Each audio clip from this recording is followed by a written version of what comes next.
السلام علیکم عزیز طلباء و طالبات. گزشتہ لیکچر میں ہم نے ذوق کی جو غزل گوئی ہے اس پر ہم نے روشنی ڈالنے کی کوشش کی تھی. سب سے پہلے ہم نے ان کا تعارف دیکھا، ان کے حیات اور شخصیت کی کچھ پہلوؤں کو اجاگر کیا. اس کے بعد ہم نے غوث کے جو ذوق کی جو غزل گوئی ہے اس میں کس طرح کی خوبیاں ہیں اور کون سی خامیاں ہیں اس پر ہم نے روشنی ڈالی تھی، جس سے یہ بات واضح ہو گئی تھی کہ ذوق قصیدے کے ساتھ ساتھ غزل کے بھی ایک اچھے شاعر ہیں. انہوں نے انسان کی جو عام واردات ہیں ان کو عام فہم زبان میں ڈھالنے کی بہت ہی خوبصورت کوشش کی ہے، جس کے لیے انہوں نے محاوروں کا سہارا لیا ہے. زبان کی صفائی ہمیشہ سے وہ کوشش کرتے رہے کہ زبان صاف ہو یا زبان میں صفائی نظر آئے. انہوں نے عشق اشعار میں بڑے ہی اعتدال کے ساتھ بھی کام لیا ہے. ان کی خوبی یہی ہے کہ جیسا زندگی میں، حقیقی زندگی میں جو معاملات پیش آتے ہیں اسی معاملات کو ہو بہو انہوں نے اپنی غزلوں میں پیش کرنے کی کوشش کی ہے.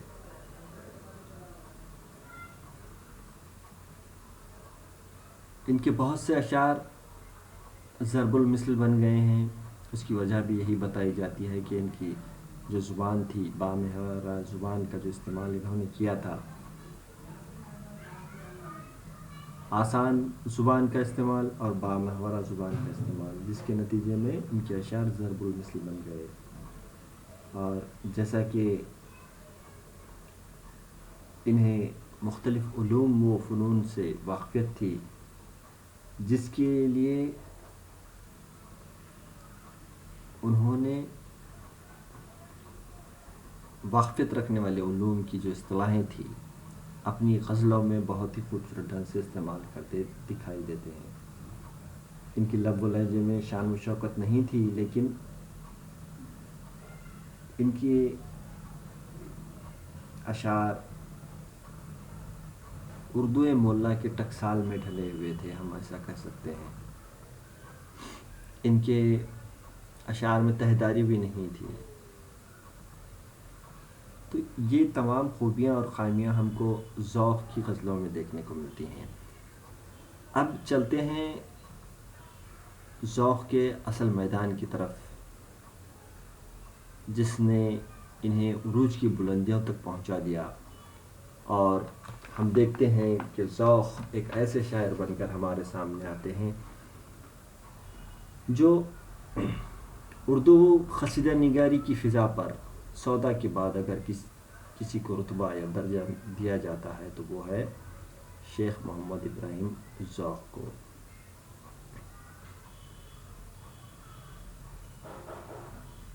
انہوں نے غزل کے ساتھ ساتھ جس وقت قصیدے پر توجہ دی تو اس وقت ان کا جو تعلق تھا دہلی کے دربار سے تھا، اور پھر خود ولی عہد کے استاد بھی رہ چکے تھے. ولی عہد بعد میں جو تخت نشین ہوتے ہیں ان کے استاد بھی رہ چکے تھے. وہ پھر قلعے کے مختلف تقریبات یا مختلف موقعوں پر ذوق کو قصیدے پڑھنے کا بھی موقع ملا اور انہیں انعامات و اکرامات سے بھی نوازا گیا. اس پر محمد حسین آزاد اپنا خیال آب حیات میں پیش کرتے ہوئے کہتے ہیں کہ جب تک اکبر شاہ زندہ تھے تب تک ان کا استاد ذوق کا یہ دستور تھا کہ قصیدہ کہہ کر لے جاتے اور اپنے آقا ولی عہد بہادر یعنی بہادر شاہ ظفر کو سناتے. دوسرے دن ولی عہد ممدو اس میں اپنی جگہ بادشاہ کا نام ڈال کر لے جاتے اور دربار شاہی میں سنواتے. تو یہ جو سلسلہ تھا ایک وقت تک چلتا رہا. اس طرح سے مولانا محمد حسین آزاد آب حیات میں یہ بات واضح کرنے کی کوشش کر رہے ہیں کہ جو بہادر شاہ ظفر تھے وہ بادشاہ کی جگہ اپنا نام ڈالتے تھے اور دربار میں سنایا کرتے تھے. مولانا آزاد یہ لکھتے ہیں کہ استاد ہر جشن کے موقع پر ایک قصیدہ کہتے تھے اور خاص خاص تقریبات کے لیے. محمد حسین آزاد معاف کیجیے گا محمد حسین آزاد یہ کہتے ہیں کہ جو استاد ہر جشن کے موقع پر ایک قصیدہ کہتے تھے اور خاص خاص تقریبات کے لیے الگ الگ سے قصیدے کہہ کر پیش کرتے تھے. چنانچہ ان کے قصائد کی تعداد بہت تھی مگر ان میں سے بیشتر ضائع ہو گئے. تو بہت زیادہ انہوں نے قصائد لکھے ہیں، یعنی کہ ہر موقع پر انہوں نے قصیدے لکھے ہیں، لیکن اس کا ذخیرہ محفوظ نہیں رہ سکا، وہ ضائع ہو چکے ہیں.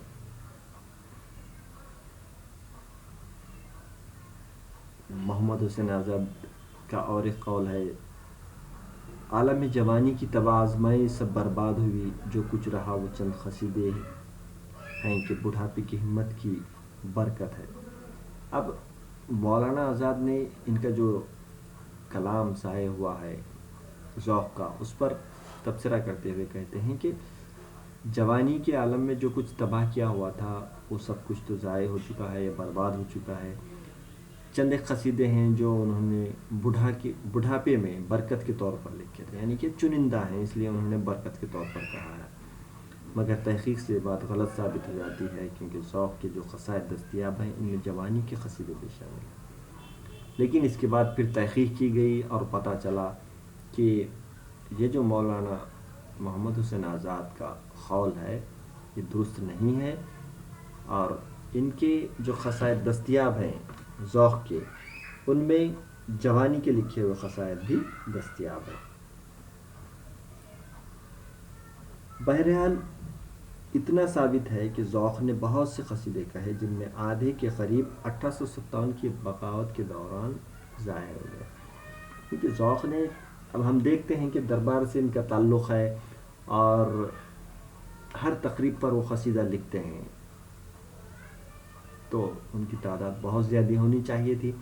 لیکن دیکھنے میں یہ آتا ہے کہ جو 1857 کی بغاوت ہوئی انگریزوں کے خلاف ہمارے ملک ہندوستان میں، ہمارے ملک بھارت میں، اور اس میں جو نقصانات ہوئے،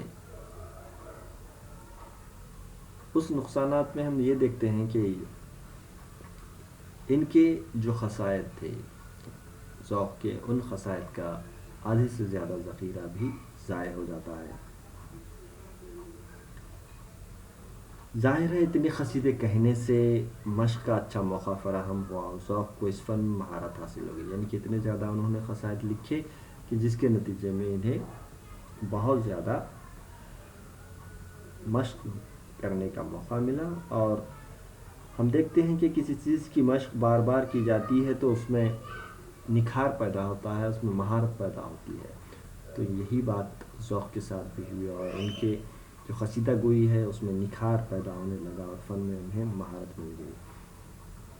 اور ان کی قلم سے پھر ایسے ایسے قصیدے وجود میں آئے جو تاریخ میں سودا کے بعد، اردو ادب کی تاریخ میں سودا کے بعد دوسرے مقام پر یا دوسرے نمبر پر ٹھہرائے جانے کے حقدار ہیں. محمد حسین آزاد نے آب حیات میں ہی اپنا خیال پیش کرتے ہوئے کہا ہے کہ جو قصیدہ گوئی ہم کو ذوق کے یہاں دیکھنے کو ملتی ہے، اس پر انہوں نے ایک تبصرہ، ایک رائے پیش کی ہے. نظم اردو کی نقاشی میں مرزا موصوف یعنی سودا نے قصیدے پر دستکاری کا حق ادا کر دیا. دستکاری کا حق سودا نے ادا کر دیا. ان کے بعد شیخ موصوف کے سوا کسی نے اس پر قلم نہیں اٹھایا اور انہوں نے مرقع کو ایسی اونچی محراب پر سجایا کہ جہاں تک کسی کا ہاتھ نہیں پہنچتا. پھر محمد حسین آزاد کہتے ہیں کہ دستکاری کا کام سودا نے کیا اور مرقع کی اونچائی پر پہنچانا یا اونچی محراب پر بٹھانے کا کام قصیدے کو ذوق نے کیا ہے اور کوئی ان تک پہنچ نہیں سکتا. انوری ظہوری عرفی فارسی کے آسمان پر بجلی ہو کر چمکتے ہیں، لیکن ان کے قصیدے نے اپنی کڑک دمک سے ہند کی زمین کو آسمان پر کر دیا۔ یہ بات کہہ رہے ہیں کہ فارسی کے جو قصیدہ گو شعرا جو بہت فارسی قصیدہ گوئی کو بلندیوں تک پہنچا اور اس کی فضا پر بجلی کی طرح وہ چمکتے ہیں، یہاں پہ ان کے بارے میں محمد حسین آزاد کہتے ہیں کہ انہوں نے اپنی کڑک دمک سے ہند کی زمین پہ، ہندوستان کی زمین پر، ہندوستان کی جو زمین ہے اس کو آسماں کر دکھایا ہے۔ آسماں کر دکھایا یعنی کہ اتنی زیادہ انہوں نے بلند پائے قصائد لکھے ہیں کہ وہ بالکل آسماں کی طرح ماننے لگتے ہیں۔ اردو قصیدے کے فروغ میں ذوق نے خواہ کتنا ہی اہم کردار ادا کیا ہو، لیکن یہ کہنا ہرگز درست نہیں کہ ان کے قصیدوں نے اپنی کڑک دمک سے ہند کی سرزمین کو آسمان پر کر دکھایا۔ کلیم الدین احمد کی رائے میں البتہ توازن نظر آتا ہے۔ اب یہاں پر ہم یہ دیکھتے ہیں کہ جو محمد حسین آزاد نے یہ کہا ہے کہ ہند کی زمین کو آسمان کر دکھایا ہے، اس کی اپنی کڑک دھمک سے جو تبصرہ کیا ہے، اس پر کلیم الدین احمد جو ایک ایسے نقاد ہیں جو انگریزی ادب کے بھی نقاد کہلاتے ہیں، اور انہوں نے توازن کے ساتھ اس پر اظہار خیال پیش کیا ہے۔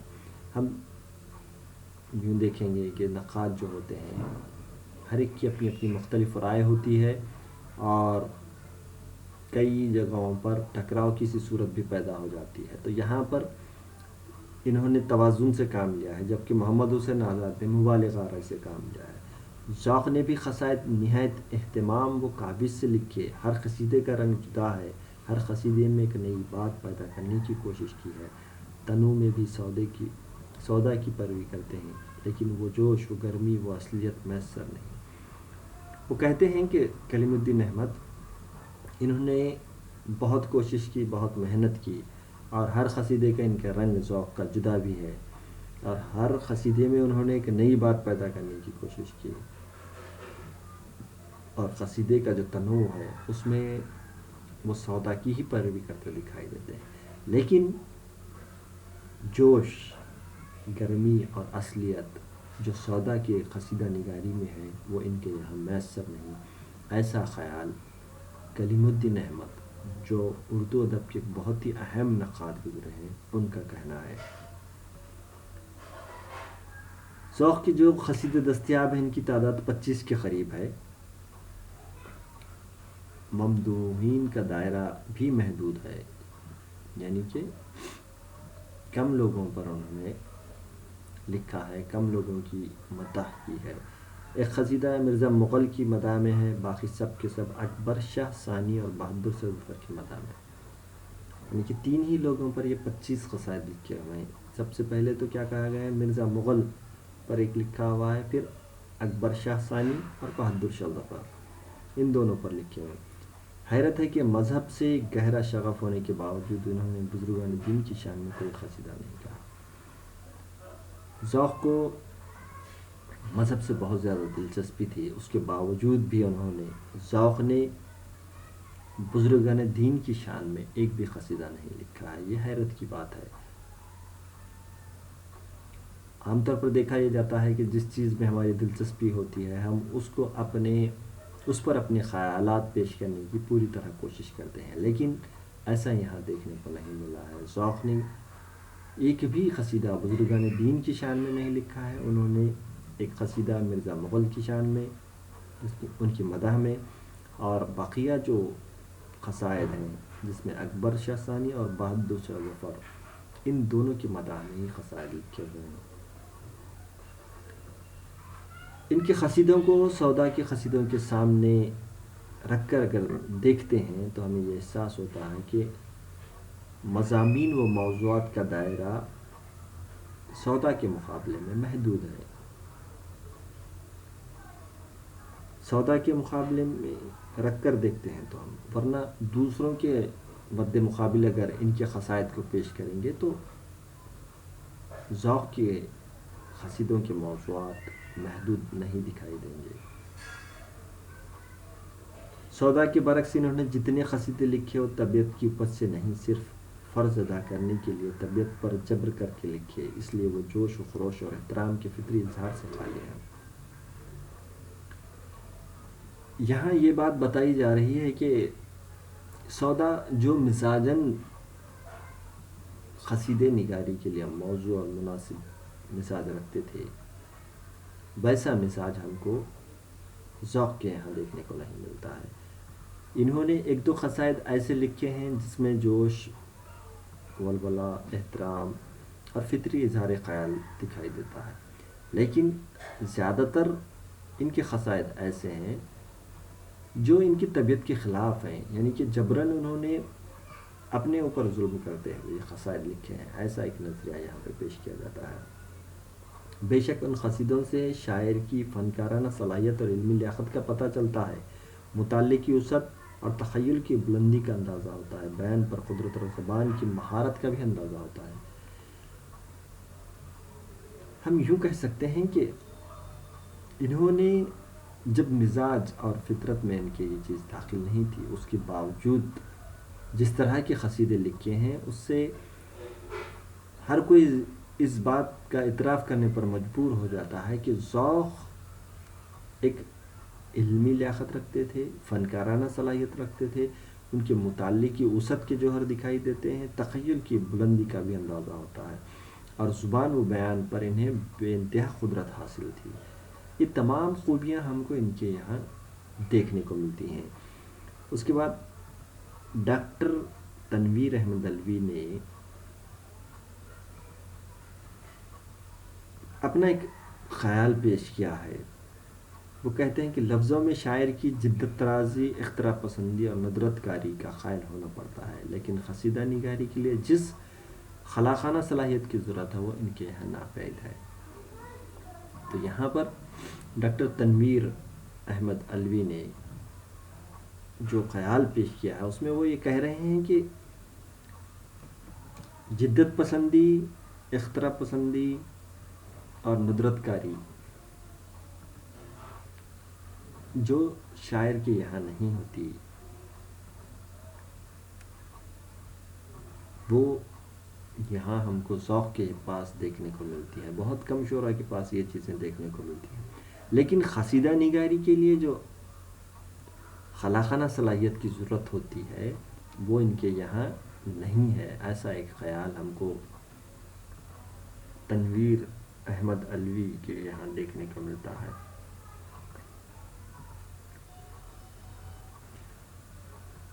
تنویر احمد علوی کا یہ جو خیال ہے، یہ قول ہے، اس سے ہم کو یہ سمجھ میں آتا ہے کہ ابتدائی زمانے کے جو قصیدے ذوق کے ہیں اس میں تکلف، مبالغہ اور آورد نسبتاً کم ہے، بلکہ اس کی جگہ ایک فطری اپت، جوش اور روانی ملتی ہے۔ آگے جس وقت ان کے کلام میں پختگی پیدا ہوتی ہے، ان کی شاعری میں پختگی پیدا ہوتی ہے، تو اس میں شاہ نصیر سے مورکہ آرائی کے سبب اور کچھ ملکہ سخن کی دھاک جمانے کے خیال سے ان کی توجہ مشکل گوئی کی طرف، ثنائی کی طرف زیادہ مبذول ہوتی دکھائی دیتی ہے۔ تو وہ شاہ نصیر سے جس وقت مورکہ آرائی کرنے لگ جاتے ہیں، یعنی ان سے مقابلہ کرنے لگ جاتے ہیں، تو اس کے نتیجے میں وہ کیا کرتے ہیں، اپنے سخن کے دھاک جمانے کے لیے مشکل الفاظ اور ثنائی یعنی کہ بناوٹی باتوں کی طرف تھوڑا سا زیادہ دھیان دینے لگ جاتے ہیں۔ تشبیب میں علمی اصطلاحات، تلمیحات اور حکیمانہ خیالات کا اضافہ ہو گیا ہے۔ تو انہوں نے کیا کیا ہے، یہ دکھانے کے لیے تشبیب میں علمی اصطلاحات کا استعمال، تلمیحات کا اور حکیمانہ خیالات کا زیادہ استعمال کیا ہے۔ مبالغہ اور معنی آفرینی پر زیادہ توجہ دی گئی ہے۔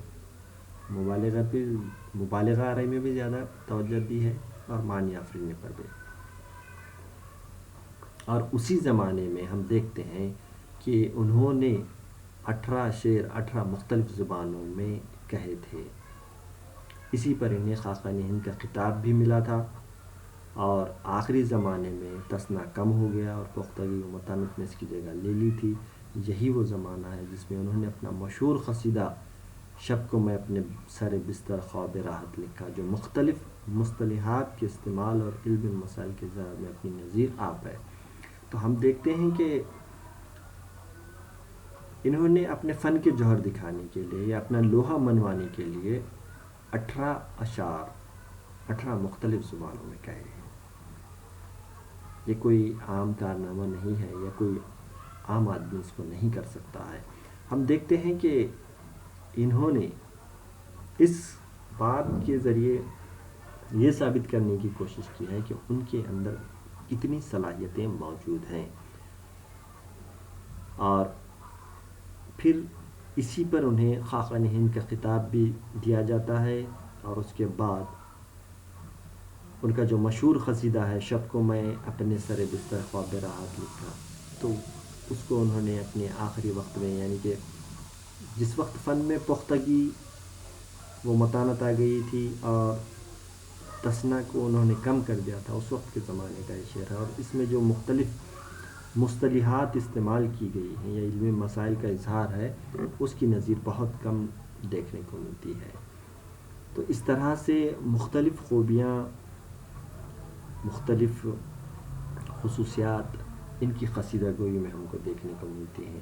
بھلے ہی یہ سودا کے ہم پلہ نہیں ہو سکتے یا ان کی برابری نہیں کر سکتے، لیکن سودا کے بعد اردو ادب کی قصیدہ گوئی میں جو سب سے بڑا نام لیا جاتا ہے وہ ذوق کا ہی لیا جاتا ہے۔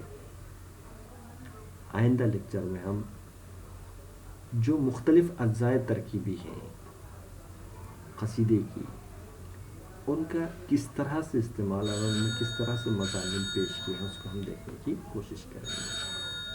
شکریہ۔